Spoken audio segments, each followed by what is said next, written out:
لوگوں پہ شرک کے فتوے نہ لگائیں آپ. بعض دفعہ کوئی کس تعویل کے ساتھ کہہ رہا ہوتا ہے, کوئی کس نیت کے ساتھ کہہ رہا ہوتا ہے, اس کی منشا کیا ہے.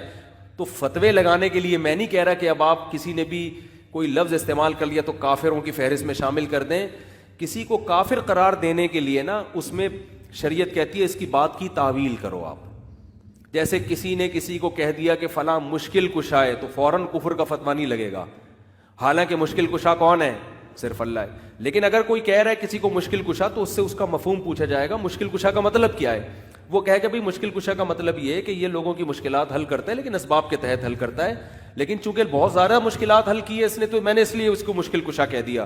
تو اس کی اس تعویل کو مانا جائے گا, اس کو کافر نہیں کہا جائے گا. ہاں اس کو یہ ضرور کہا جائے گا یار ایسا لفظ استعمال نہیں کرو جس کے مطلب آپ سے ہمیں پوچھنے پڑ رہے ہوتے.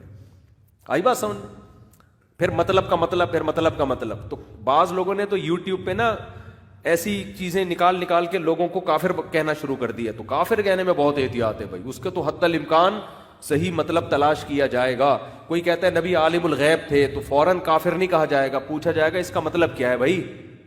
وہ کہے گا اگر میرا مطلب یہ ہے کہ سارا علم نہیں تھا لیکن بہت سارا علم تھا میں نے اس لیے عالم الغیب کہا ہے, تو آپ اس کو کافر نہیں کہہ سکتے. لیکن اس کو کہیں گے بھائی ایسا لفظ استعمال آپ نہ کریں جس سے کنفیوژن پیدا ہوتی ہے.